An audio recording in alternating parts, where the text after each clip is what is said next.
मजलिस इत्तेहादुल मुस्लिमीन के एक सिपाही होने के नाते मैं आपको ये बताने आया हूं कि हम सियासत या राजनीति पिछले 70 साल से मजलिस इत्तेहादुल मुस्लिमीन अमली सियासत में हिस्सा ले रही है। हम सियासत या राजनीति हमारे लिए कोई तिजारत नहीं है, कोई दौलत कमाने का जरिया नहीं है।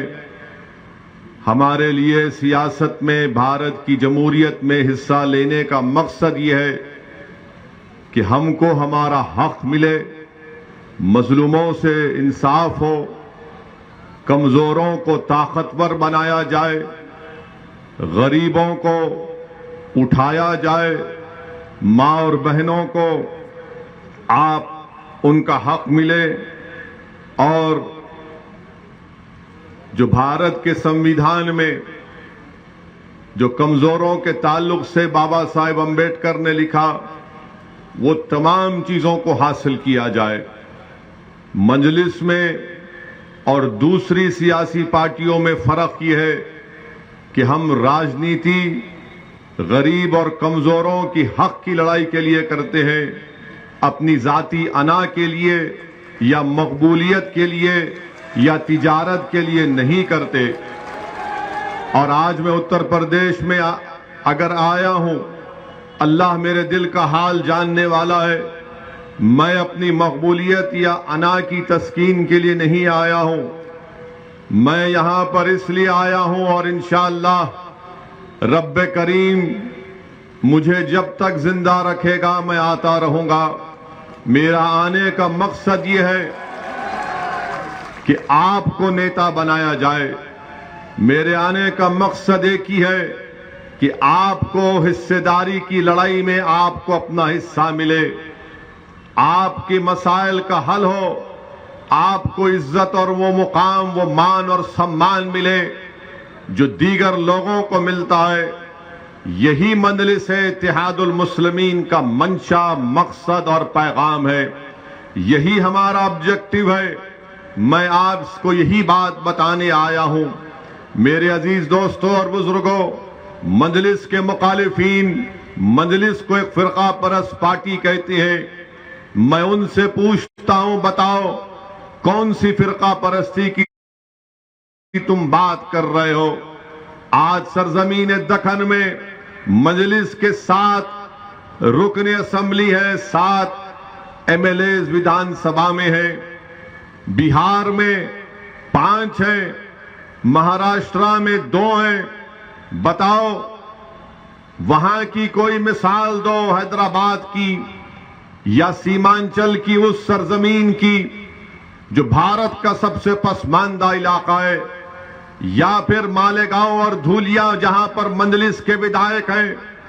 क्या इन हमारे विधायकों ने किसी मजहब के खिलाफ कोई बात की? क्या हमने नफरत को आम किया या मोहब्बत को आम करने की बात करते हैं? मेरे अजीज दोस्तों और बुजुर्गों, फिरका परस्ती का इल्जाम लगाने वाले ये भूल जाते हैं कि औरंगाबाद महाराष्ट्र में 21 साल से शिवसेना का एमपी जीत रहा था बीजेपी की ताईद से। ना कांग्रेस उसको हरा पा रही थी, ना राष्ट्रवादी कांग्रेस उसको हरा पा रही थी, ना समाजवादी पार्टी उसको हरा पा रही थी। जब मजलिस का एक जियाला जिसका नाम इम्तियाज जलील है, जब उसने इलेक्शन लड़ा तो औरंगाबाद की जनता ने 21 साल के शिवसेना के एमपी को हराकर उसको कामयाब किया। बताओ ये काम कांग्रेस क्यों नहीं कर सकी? समाजवादी राष्ट्रवादी क्यों नहीं कर सकी? फिर तीसरा इल्जाम लगाते हैं कि जहां पर मजलिस लड़ती है वहां पर बीजेपी जीत जाती है। मैं हमेशा इस बात को कहा हूं और आज भी कह रहा हूं, मैं उन समाजवादी पार्टी, कांग्रेस, बीएसपी या कोई भी हो, बीजेपी का भी हो, एक वक्त तय कर लो किसी टीवी चैनल पर तुम चारों एक साथ बैठकर मुझसे बहस कर लो, 10 मिनट के अंदर मैं दलाइल देकर तुम्हारी जबानों को बंद कर दूंगा। तुमको बताऊंगा कि क्या सच है और क्या झूठ है। मगर इनका मसला यह है क्योंकि असदुद्दीन ओवैसी हक की आवाज को उठाता है। असदुद्दीन ओवैसी संविधान के दायरे में रहकर संविधान ने जिन बातों का जिक्र किया, क्या किया संविधान ने जिक्र? संविधान ने कहा लिबर्टी, उसके माने आजादी। संविधान ने कहा जस्टिस, उसके माने इंसाफ। संविधान ने कहा फ्रेटर्निटी, उसके माने भाईचारगी। Liberty, equality, fraternity, justice, equality के माने मसावात। मेरी लड़ाई यही है। मैं आजादी चाहता हूं। किससे आजादी चाहता हूं? फिरका परस्त ताकतों के जुल्म से। मैं आजादी चाहता हूं किससे? मैं आजादी चाहता हूं उन पार्टियों से जो आरएसएस का उम्मीदवार हसनपुर में उतारकर मुझसे कह रहे हैं कि तुम गुलामी इसकी करो। मैं भाईचारगी चाहता हूं, मैं भाईचारगी फ्रेटर्निटी चाहता हूं। क्या चाहता हूं? इसीलिए हमने भागीदारी परिवर्तन मोर्चा को बनाया।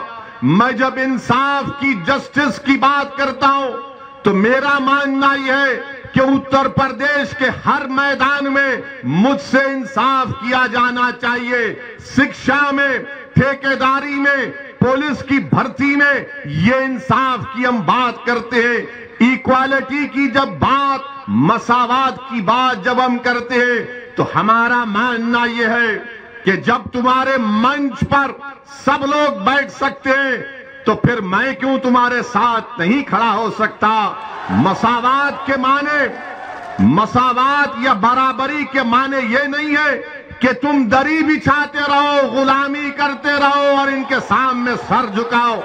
यही बात इनको पसंद नहीं आती कि ओवैसी, इनको जो बात पसंद नहीं आती वो ये है कि ओवैसी हमारी हां में हां नहीं मिलाता। नहीं मिलाऊंगा, नहीं मिलाऊंगा। जो बीजेपी गलत काम करेगी तो उसके खिलाफ आवाज उठाऊंगा। अगर इस मुल्क को, जिसको हमारे उलमाए किराम ने अपने खून से आजाद किया, इस मुल्क को सन 57 की जंग आजादी में हमारे उलमाए किराम ने जिहाद का फतवा अंग्रेजों के खिलाफ दिया। अल्लामा फजल हक खैराबादी रहमतुल्लाह अलैह ने काला पानी की सजा को कबूल किया, फांसी के फंदे को मुस्कुराकर अपने गले में डाला, मगर अंग्रेजों के सामने अपनी गर्दन को नहीं झुकाया। रेशमी रुमाल की तहरीक चलाने वालों ने माल्टा की जेल में सालों गुजार दिए। हमने इस मुल्क को अपने खून से आजाद करवाया।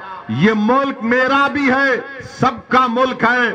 मगर आज अगर बीजेपी उस मुल्क के सेकुलर कैरेक्टर को बदलने की बात करती है तो असदुद्दीन ओवैसी मोदी की आंख में आंख डालकर बोलता रहा और बोलता रहेगा इंशाअल्लाह ताला।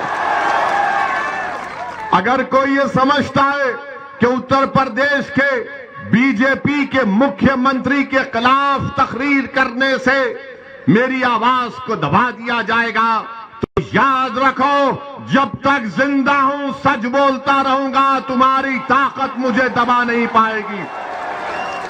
आज इल्जाम लगाती है कि मजलिस के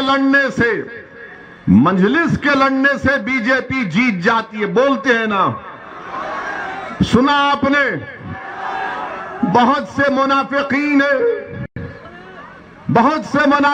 है जो ये बात को करते रहती है। मैं उनसे कह रहा हूं, अगर तुम्हारे दिल में, तुम्हारी सोच में अगर राय बराबर, जमीर जिंदा है तो सुनो मेरी इस बात को।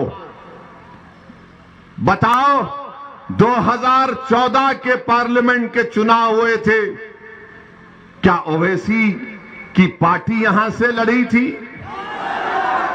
75 लोकसभा की सीट पर बीजेपी कामयाब हो गई। मेरी वजह से जीती। समाजवादी पार्टी के 5 यादव परिवार के लोग कामयाब हो गए थे, याद है ना? 5 कामयाब हो गए। फिर 2017 का विधानसभा का चुनाव आया, हम लड़े इलेक्शन, मगर 400 विधानसभा की सीटें हैं, वहां पर कैसे बीजेपी जीत गई? समाजवादी कांग्रेस के साथ बसपा अपनी ताकत पर लड़ रही थी, मगर इल्जाम किस पे लगाते हैं? नहीं, ओवैसी आया था। 2019 का लोकसभा का चुनाव हुआ, हम नहीं थे, समाजवादी और बसपा मिलकर लड़े, बहन जी और ये मोहतरम मिलकर लड़े। और दिल्ली में एक तंजीम है, उसका नाम है सीएसडीएस। सीएसडीएस ने तमाम आदादो शुमार डेटा को जमा करके कहा कि 2019 के लोकसभा के चुनाव में 75% उत्तर प्रदेश के अल्पसंख्यक समाज के मुसलमानों ने सपा और बीएसपी को वोट दिया। 75%। तब भी 15 जीते। 15 में कौन जीते? पिताजी, बेटा आजम खान, शफीकुर रहमान बर्क साहब और डॉक्टर एसटी हसन। हम नहीं थे। हमारे क्या अजिन्नात जाकर इनको बोले कि बीजेपी को जिता दो? राहुल गांधी अमेठी हार गए, केरल चले गए, तो कांग्रेसी बोलते ने ओवैसी की वजह से। अब ऐसा हाल हो गया कि अगर हम रास्ते से गाड़ी से चले गए और किसी घर में सपा के या कांग्रेसी के घर में भैंस दूध देने वाली है, सुबह में दूध नहीं दी तो बोलेंगे ओवैसी गया था इसलिए दूध नहीं दे रही है। अब आप इनसे पूछिए कि ओवैसी की वजह से बीजेपी जीत रही है या तुम्हारी नाअहली की वजह से बीजेपी जीत रही है? ये नाअहल है, इन पर एतबार नहीं किया जा सकता। अच्छा, और एक मजलिस की मुखालिफ एक बात करते, मुखालिफीन क्या कहते? अब चुनाव आ गया, अब इनके तमाम ये अहले मुनाफिक फिरते हैं, हर जगह बैठकर जिस तरह शैतान कान में खुसखुस करता है ना, ये शुरू कर दिए अपना खुसखुस। क्या बोलेंगे? जिंदगी मौत का चुनाव है, बोलेंगे ना? बोल रहे हैं ना? ए बेटा, जिंदगी मौत का चुनाव है, गड़बड़ मत कर दियो। अब ये जिंदगी मौत का चुनाव क्या 2002 में नहीं हुआ? ये जिंदगी और मौत का चुनाव 2007 में नहीं हुआ? ये जिंदगी और मौत का चुनाव 2012 में नहीं हुआ? ये जिंदगी और मौत का चुनाव 2017 में नहीं हुआ? अरे बोलने वालों, कितना झूठ बोलोगे? तुम अपना ज़मीर बेच चुके हो, और जब बोलने वाले बोलते हैं आप मासूम हैं। जब आपको नजर आता है कि भाई जिंदगी और मौत का चुनाव है, तो आप डर कर अपने वोट का इस्तेमाल करते हैं, और फिर उसके बाद हम रोज मरते हैं, रोज जनाजा निकलता है। एनकाउंटर के नाम पर जेल में जब नौजवानों की जवानी को बर्बाद कर दिया जाता है, बच्चों को स्कूल से महरूम कर दिया जाता है, बच्चियों के लिए कॉलेज नहीं खोला जाता, नौजवानों को रोजगार नहीं दिया जाता, हम रोज मरते हैं। मगर जब चुनाव आता है तो सब कहना शुरू कर देते तोतों की तरह, जिंदगी और मौत का चुनाव है। बताओ, अगर जिंदगी और मौत का चुनाव है तो फिर 2019 में क्या हुआ था? 2017 में क्या हुआ? 2014 में क्या हुआ? बताओ जो तुम मेरी मुखालिफत करते हो, तुम मुझ पर उंगलियां उठाते हो, क्या क्या इल्जाम तुम मुझ पर लगाते हो, लगाओ जितने इल्जाम लगाना है लगाओ। मुझे इस दुनिया में अगर अल्लाह इंसाफ नहीं करेगा तो अल्लाह जरूर आखिरत में इंसाफ करेगा, और अल्लाह इंसाफ करने वाला है इस दुनिया में भी करेगा इंशाअल्लाह ताला। मैं इनसे सिर्फ यही कह रहा हूं, डरो रब्बे करीम से, डरो। याद रखो, अगर तुम्हारे पास कोई प्रूफ है तो लेकर आओ, तुम्हारे पास कोई प्रूफ नहीं है। तुम जब देख लिए कि उत्तर प्रदेश का नौजवान बेदार हो चुका है, उत्तर प्रदेश का नौजवान अब डर कर वोट नहीं देगा, उम्मीद के नाम पर वोट देगा। जब ये पहचान चुके कि हमारी आवाजों को समाजवादी बसपा और कांग्रेस में दबाया जा रहा है, तो नौजवान चीख मार कर कहता है कि अब हिस्सेदारी की लड़ाई होगी, जिंदा रहेंगे मरेंगे नहीं अब कभी इंशाअल्लाह ताला। डरो, मगर इन लोगों से कहना चाह रहा हूं, डरो। एक दिन हम सबको जाना है।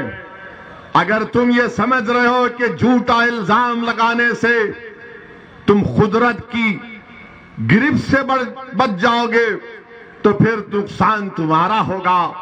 मेरे अजीज दोस्तों और बुजुर्गों, ये बात आपको समझने की जरूरत है।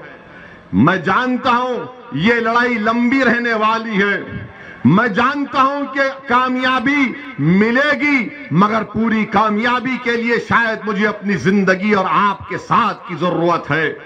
अगर आप अपना साथ देंगे, ये लड़ाई मेरे अजीज दोस्तों, मेरे बुजुर्गों, मेरी इज्जतदार मां और बहनों, ये लड़ाई आने वाली नस्ल के अच्छे रोशन मुस्तकबिल की लड़ाई है। ये लड़ाई हिस्सेदारी की लड़ाई है, ये लड़ाई भागीदारी की लड़ाई है, ये लड़ाई दरी नहीं बिछाने की लड़ाई है। मेरे अजीज दोस्तों और बुजुर्गों, इस बात को आपको जहन नशीन कर लेना है। अब दूसरी बात, उत्तर प्रदेश में बीजेपी की सरकार, मजलिस ने भागीदारी परिवर्तन मोर्चा बनाया। हमने तय किया कि बाबू सिंह कुशवाहा, अगर उत्तर प्रदेश की जनता उनको अपने दुआओं से, अपने मोहब्बत से, अपने आशीर्वाद से नवाजेगी, तो बाबू सिंह कुशवाहा इंशाअल्लाह ताला पहले मुख्यमंत्री होंगे भागीदारी परिवर्तन मोर्चा के। हमने तय किया कि उत्तर प्रदेश में भागीदारी परिवर्तन मोर्चा को सत्ता मिलती है तो 3 डिप्टी चीफ मिनिस्टर रहेंगे, एक अल्पसंख्यक समाज से मुसलमान और 2 अति पिछड़ा समाज के लोग रहेंगे।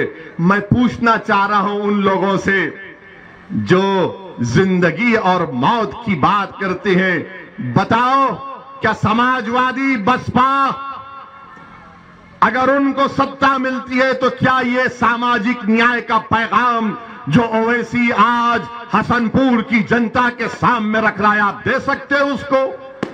नहीं दे सकते। आप क्या करते हैं कि आप सिर्फ डराना चाहते हैं। मेरे अजीज दोस्तों और बुजुर्गों, आपको मैं ये बताना चाह रहा हूं कि 5 साल बीजेपी की सरकार रही बाबा की, और बाबा ने कुछ नहीं किया। बाबा ने कुछ नहीं किया। बाबा ने कहा था 70 लाख नौकरियां देंगे। आज मैं नौजवान बड़ी तादाद में यहां पर खड़े हैं। मैं आपसे पूछना चाह रहा हूं कि 5 साढ़े 4 साल का ज्यादा वक्त हो गया, कितनों को सरकारी नौकरी मिली? हाथ उठाओ। कितनों को नौकरी चाहिए? हाथ उठाओ। बाबा जरा देखो, ये इतने हाथ उठे हुए हैं, और ये हाथ ऐसे बटन पर जाएंगे पतंग की निशान पर 14 तारीख को इंशाअल्लाह ताला। आज उत्तर प्रदेश में बेरोजगारी 4% से ज्यादा हो गई। आज उत्तर प्रदेश में ग्रेजुएट नौजवान 50% से ज्यादा नौकरी की तलाश में। आज उत्तर प्रदेश में टेक्निकल एजुकेशन के ग्रेजुएट 45% रोजगार के तलाश में है। आज उत्तर प्रदेश में 60% से ज्यादा डिप्लोमा होल्डर्स नौकरी रोजगार के तलाश में। बीजेपी के पास इसका कोई सवाल नहीं है, इसका कोई जवाब नहीं है। बीजेपी से अगर आप पूछेंगे बाबा से, तो बाबा बोलेंगे, ए नौजवान, तू हमको वोट दे, मुगलों को हराना है हमको। बीजेपी बोलेंगे हमको वोट दो, मुगलों को हराना है। सपा बसपा कहेंगे हमको वोट दो, बीजेपी को हराना है। और आप मासूम इन दोनों को देखते, ये क्या हो रहा है? एक तरफ जिंदगी मौत, एक तरफ मुगलों को हराना, दूसरी तरफ ये कह रहे हैं कि बीजेपी को हराना है। मेरे अजीज दोस्तों और बुजुर्गों, आपको मैं ये पैगाम देने आया हूं कि आप हिस्सेदारी की लड़ाई के लिए अपने वोट का इस्तेमाल करिए। आप अपने इज्जत और मान सम्मान को हासिल करने के लिए अपने वोट का इस्तेमाल करिए। आप अपने असनपुर में, आपके पास कोई कॉलेज नहीं है, स्कूल नहीं है, अस्पताल नहीं है। यहां का बीजेपी का विधायक था, कुछ नहीं किया। उससे पहले समाजवादी के कोई जनाब थे, उन्होंने कुछ नहीं किया। आपको ये बताना चाह रहा हूं, आपको ये बताना चाह रहा हूं कि योगी आदित्यनाथ अपने भाषण में कहती है कि मैं मई जून में सर्दी पैदा कर दूंगा। मुख्यमंत्री है और कहते हैं कि मई जून में सर्दी पैदा कर देंगे। मुख्यमंत्री, आपको तो मौसम वैज्ञानिक बन जाना चाहिए। मई जून में सर्दी पैदा करेंगे और मैं गर्मी निकाल दूंगा। मुख्यमंत्री जी, आप क्या पेंचिश के डॉक्टर हैं? इसबगोल खाने से तो सब निकल जाता है ना। बाबा क्या इसबगोल को बेच रहे हैं? हमारे पास हकीम साहब है, मैं गर्मी निकाल दूंगा, मैं सर्दी पैदा कर दूंगा। बाबा सुनो, हमारा बात, हमारी पैगाम सुनो। अब मजलिस ने जो गर्मी पैदा कर दी है उत्तर प्रदेश में नौजवानों में, ना तुम्हारी गर्मी इस गर्मी को कमी पैदा करेगी, ना तुम्हारी सर्दी इस गर्मी को कम करेगी। हमने जो गर्मी पैदा की है वो सच्चाई की बुनियाद पर, हकीकत की बुनियाद पर, गैरत की बुनियाद पर, इज्जत को हासिल करने के लिए, मुकाम को हासिल करने के लिए, हिस्सेदारी को हासिल करने के लिए हमने ये गर्मी पैदा की है। बाबा सुन लो, अगर हम मर भी गए, ये लोग हमारे पैगाम को लेकर सुबह कयामत तक चलते रहेंगे। अब इस गर्मी को कम होने मत दो। मैं मौसम की गर्मी की बात नहीं कर रहा हूं, तुम्हारे दिल में अब जो जज्बात पैदा हो चुके उसको बरकरार रखो। हम जिंदा रहे या ना रहे, तुमको ये काम करना है। ये हमारे हिस्सेदारी की लड़ाई है। गर्मी पैदा करेंगे, सर्दी पैदा करेंगे, ये क्या क्या बातें मुख्यमंत्री कर जाते हैं। अच्छा, जब कोविड के सेकेंड वेव में गंगा पर लाशें तीर रही थी, तो बाबा ना गर्मी पैदा किए ना सर्दी पैदा किए। लोग परेशान फिर रहे थे ऑक्सीजन दवाओं के लिए, बाबा अपने घर में आराम से बैठे थे।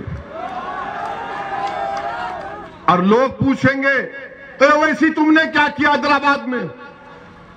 हमने पहली वेव में हमारे पास, हमारे कंप्यूटर में, पहली वेव में हमने 1900 लोगों को, अस्पताल में बेड नहीं मिल रहा था, हमने बेड दिलाया। जब दूसरी वेव आई तो हमने अपनी पार्टी से हैदराबाद में 900 ऑक्सीजन के सिलेंडर फ्री में आवाम के लिए रख दिए। और हमने बर्तानिया से ऑक्सीजन कॉन्सेंट्रेटर 80-90 मंगाए, सब फ्री में, जिसको ना लेकर जाओ। मजलिस के अराकीन घर पर जाकर ये काम करते थे। क्या समाजवादी आपको नजर आई दूसरी कोविड वेव में? कमाल साहब भी नजर नहीं आए। इतने बाकमाल थे कि उनको हसनपुर से उठाकर वहां फेंक दिया गया। क्या कमाल है अखिलेश तुम्हारा। अब तुम्हारे कमाल को हम खत्म करने आए हैं इंशाअल्लाह ताला। इनके कमाल को, इंसान को नहीं, वरना ये हमारे भड़का भाषण बोल दिया वैसी। हम बड़े बाकमाल हैं। हम जानते हैं तुम्हारे जादू को अब तोड़ेंगे इंशाअल्लाह ताला। तो बाबा ने कुछ नहीं किया, बीजेपी ने कुछ नहीं किया, और हमारे देश के प्रधानमंत्री तो क्या बोले। लद्दाख में, डेप्सांग में, डेमचाक में, हॉट स्प्रिंग में चीन बैठा हुआ है। क्या कभी आपने अपने प्रधानमंत्री की जबान से सुना हमारे भी हैं लफ्ज़ चीन नहीं बोलेंगे। पश्चिम यूपी में तकरीर भाषण देते मोदी जी, गन्ना कहते हैं, चीनी नहीं कहते, कहीं चीन ना निकल जाए। ये अजीब मामला है। कुछ नहीं बोलेंगे, और कुछ बोलेंगे तो बोलेंगे भड़काऊ भाषण देता है। मेरे अजीज दोस्तों और बुजुर्गों, उत्तर प्रदेश में बीजेपी की सरकार उत्तर प्रदेश के जनता के विकास के लिए कुछ नहीं किया। नौजवानों को एम्प्लॉयमेंट, नौकरी, रोजगार देने के लिए कुछ नहीं किया। शिक्षा का इंतजाम नहीं किया। इंडस्ट्रीज खत्म होने के दहाने पर आ गए। एमएसपी नहीं मिलता गन्ने का, गन्ने की कीमतें नहीं बढ़ती हैं। हर जगह पर बीजेपी से लोग नाराज हैं। लोग नाराज हैं बीजेपी से। अब आपसे हम गुजारिश कर रहे हैं कि आज एक विकल्प के तौर पर भागीदारी परिवर्तन मोर्चा आपके दरमियान में है। बाबू सिंह कुशवाहा हैं, बिंड समाज के, कश्यप समाज के, अति पिछड़ा समाज के तमाम लोग हैं, जिसमें मंजलिस भी है। आप 14 तारीख के दिन बेखौफ होकर अपने वोट का इस्तेमाल करिए। अब तीसरी बात हमारी है कि लोग हमको कहते हैं कि भड़काऊ भाषण देता है। मैं आपको बता रहा हूं कि उत्तर प्रदेश में अल्पसंख्यक समाज का क्या मौक़िफ़ है। हमने माहिरीन एक्सपर्ट्स को बिठाकर रिपोर्ट निकाली। उस रिपोर्ट में यह बात सामने आई कि उत्तर प्रदेश में अल्पसंख्यक समाज मुसलमानों के सबसे ज्यादा ड्रॉप आउट रेट बच्चे और बच्चियों का इन लोगों का है। सिर्फ 3% लोग ग्रेजुएट होते हैं, 1% पीजी के मुकम्मल कर पाते हैं। सिर्फ 2% लोगों के पास 5 एकड़ नहीं, 2% लोगों के पास भी 5 एकड़ जमीन नहीं है। सबसे ज्यादा बेरोजगार अगर कोई है तो अल्पसंख्यक समाज के मुसलमान। सबसे ज्यादा गरीबी, पावर्टी किसी में है तो अल्पसंख्यक समाज के मुसलमान। बताओ फिर तुमने कौन सा सामाजिक न्याय किया? बताओ बीजेपी, बताओ सपा, बताओ बीएसपी वालों, आपने क्या किया? मगर जब चुनाव आ गया तो योगी कह रहे हैं कि गर्मी पैदा कर दूंगा, सर्दी निकाल दूंगा, और उधर से कोई कह रहा है जिंदगी और मौत का इलेक्शन है। क्या स्कूल नहीं मिलना? क्या स्कूल नहीं मिलना जिंदगी और मौत का नहीं है? क्या गरीब होना मौत की निशानी नहीं है? क्या बेरोजगार होना कमजोरी की निशानी नहीं है? क्या ग्रेजुएट नहीं होना बेबसी की मिसाल नहीं है? आपने क्या किया? मगर मंजलिस पर उंगली उठाते हैं। मेरे पास प्रोग्राम है, मैं जो बातें आपके सामने कर रहा हूं, अगर आप उत्तर प्रदेश में मंजलिस और भागीदारी परिवर्तन मोर्चा के उम्मीदवारों को कामयाब करेंगे तो इंशाअल्लाह ताला ये तमाम काम हम आपसे वादा कर रहे हैं, करवाएंगे। अगर यहां से आपने एहतशाम रजा हाशमी को कामयाब किया तो ये उत्तर प्रदेश की विधानसभा में जाकर खामोश नहीं बैठेंगे। ये उत्तर प्रदेश की विधानसभा में जाकर हाथों को यूं यूं नहीं करेंगे। उत्तर प्रदेश की विधानसभा में अगर एहतेशाम रजा हाशमी आपके दुआओं और वोट और रब्बे करीम के फजल से जाएगा तो आपकी आवाज में उत्तर प्रदेश की विधानसभा के दरो दीवार को हिला के रख देगा इंशाअल्लाह ताला। यही तो हमको चाहिए। अब आप ये पूछेंगे, ये सपा बसपा वाले बोलेंगे क्या होता है 8-10 जीत गए तो 8-10? भारत की पार्लियामेंट में 540 में 2 दीवाने हैं और जब ये 2 दीवाने खड़े हो जाते तो बीजेपी के 300 खड़े होकर इस्तकबाल करते हैं हमसे। ये मिजाज पैदा करना पड़ेगा हमको। खामोशी तुमको हमेशा के लिए खत्म कर देगी, याद रखो। तुम खामोश रहोगे हिकमत के नाम पर, वो हिकमत नहीं है, बुज़दिली है। अगर तुम हिकमत के नाम पर खामोश रहोगे, नहीं, हिकमत यह है कि अपने हक के लिए लड़ो, क्योंकि संविधान कहता है। कब तक हिकमत का शिकार होगे? अरे अगर हिकमत की बात है तो फिर 14 तारीख को आरएसएस के और बीजेपी के उम्मीदवार को उनको हराओ यहां से, हसनपुर से, और एहतेशाम रजा को कामयाब करो। कब तक तुम डर खौफ का शिकार होगे? मेरे अजीज दोस्तों और बुजुर्गों, जब हम दुनिया में आ चुके हैं तो हमारी मौत का, हमारी रिस्क का और हमारी इज्जत का अल्लाह लिखकर दुनिया में भी जाता है। अब ये तुम पर है कि तुम इस इज्जत को, रिस्क को तुम कैसे हासिल करोगे। जब तक तुम जिद्दोजहद नहीं करोगे, जब तक तुम मेहनत नहीं करोगे, अगर तुम बोलेगे नहीं ओवैसी ने कह दिया ना तो मेरी झोली में आकर गिरेगी, नहीं, मेहनत करना पड़ेगा, जुस्तजू करना पड़ेगा, पसीना बहाना पड़ेगा, खून बहाना पड़ेगा, अपनी लड़ाई को जमहूरी तरीके से लड़ना पड़ेगा। और अगर कोई ये समझता है कि हमारी जिंदगियों को खत्म कर देंगे, मैं उनसे यही कहना चाहूंगा, प्यारे, हम जब दुनिया में आए तो हमारे एक अहलुल्लाह ने, एक वली अल्लाह ने मेरे कान में अज़ान दी,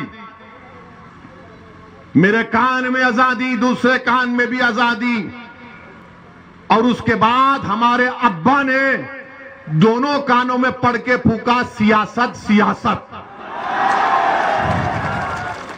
अब हमारी पहली अज़ान तो हो चुकी है, अब दूसरी अज़ान भी नहीं होगी, सिर्फ खड़ा किया जाएगा जनाजे को। हम उसके लिए तैयार हैं।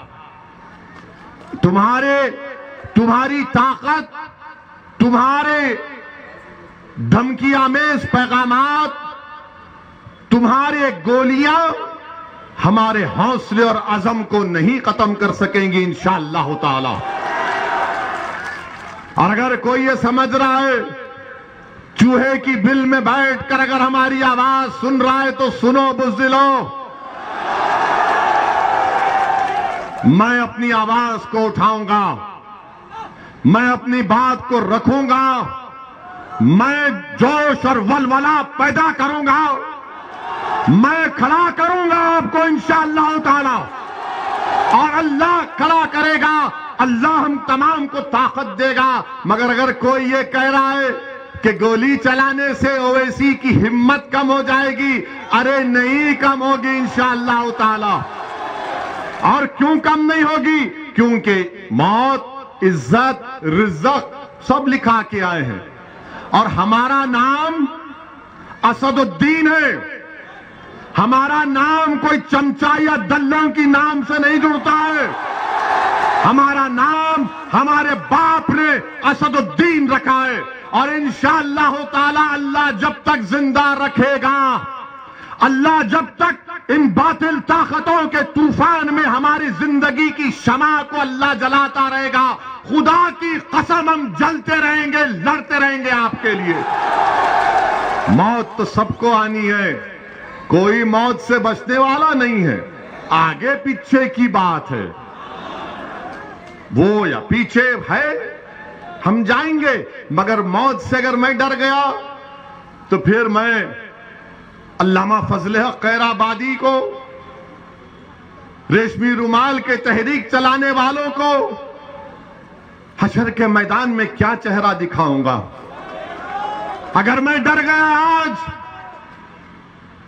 तो मैं हशर के मैदान में हसनैन करीमैन को क्या चेहरा दिखाऊंगा? अगर आज मैं डर गया तो बदर, मुवत्ता और अहद के शोहदाओं को क्या चेहरा दिखाऊंगा? अगर आज मैं डर गया तो कमली वालों के सामने हम कैसे ठहरेंगे?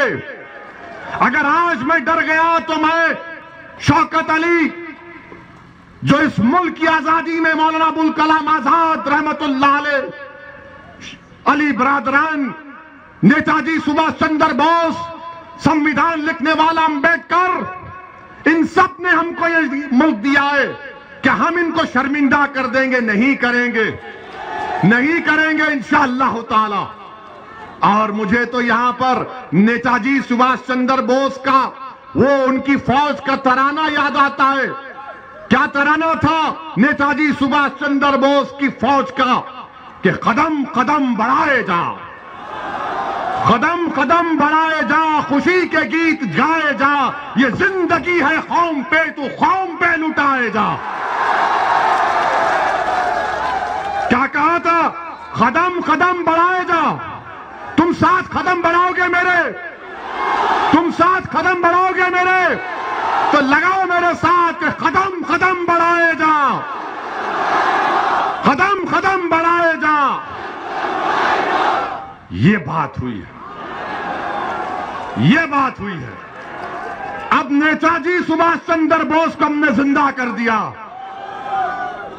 अगर तुम कदम नहीं बढ़ाओगे, गोली के डर से डर जाओगे, तो गोडसे की कामयाबी होगी।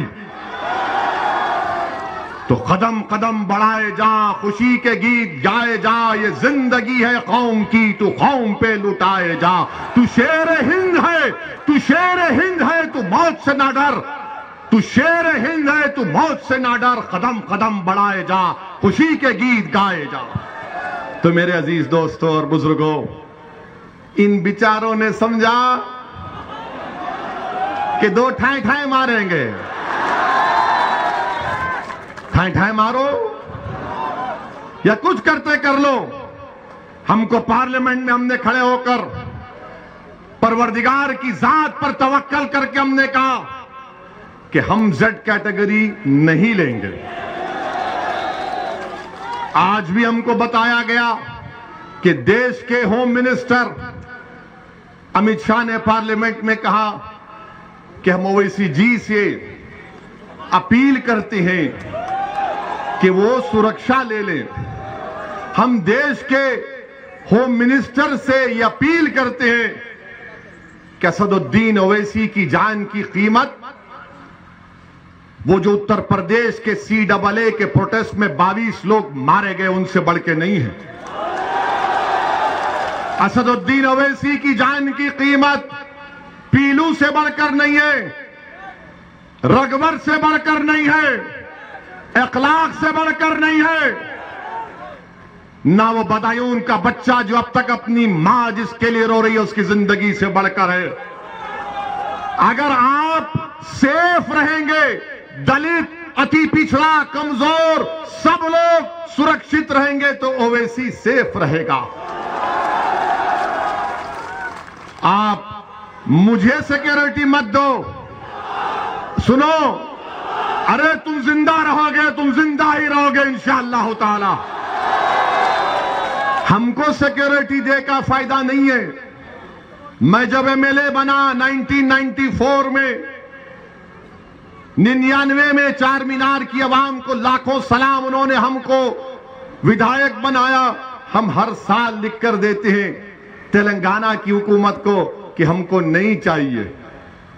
मैं पसंद नहीं करता कि लोग बंदूक लेकर मेरे साथ फिरे। मैं घुटन की जिंदगी नहीं गुजार सकता, मैं घुटन की जिंदगी नहीं गुजार सकता। मैं आजाद पंछी की तरह अपनी जिंदगी गुजारना चाहता हूं।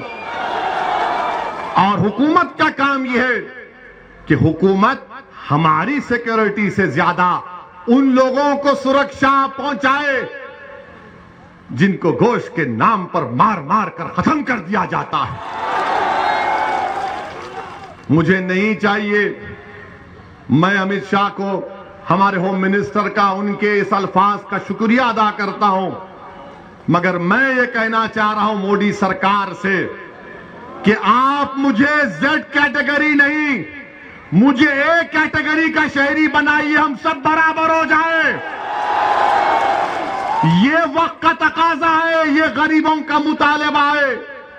गरीब ये देखना चाह रहा है कि अगर ओवैसी पिंजरे में बंद हो गया तो फिर कौन मेरी आवाज को उठाएगा। मजलूम ये देख रहा है कि ओवैसी किट्ठौर और मीरठ के गली कूचों में गरीबों मजलूमों के दरमियान में चलकर उन नौजवानों से हाथ मिला रहा है, तो किट्ठौर में किसी एक मां ने मुझे अपने करीब बुलाकर मेरे सर पर हाथ रखकर कहा कि बेटा तेरे अल्लाह तेरी हिफाजत करेगा। शायद उसी मां की दुआ मुझे इन गोलियों से बचा गई। मेरे अजीज दोस्तों और बुजुर्गों, मेरा पैगाम सिर्फ यही है, अपने हौसलों को बुलंद रखो, अपने हौसलों को बुलंद रखो। मौत तो आएगी एक दिन, सबको, हम सबको आएगी, मगर देखना यह है कि तुमने जिंदगी कैसे गुजारी। क्या तुमने दरी बिछाकर जिंदगी गुजारोगे? क्या तुम कैदी बनकर जिंदगी गुजारोगे? क्या तुम यही नारा लगाओगे कि भैया तुझ पे जवानी कुर्बान? मैं तो ये नहीं कह रहा हूं कि मुझ पर कुर्बान हो जाओ, बल्कि मैं ये कह रहा हूं कि ओवैसी उत्तर प्रदेश जनता पर अपने आप को कुर्बान करने के लिए आया।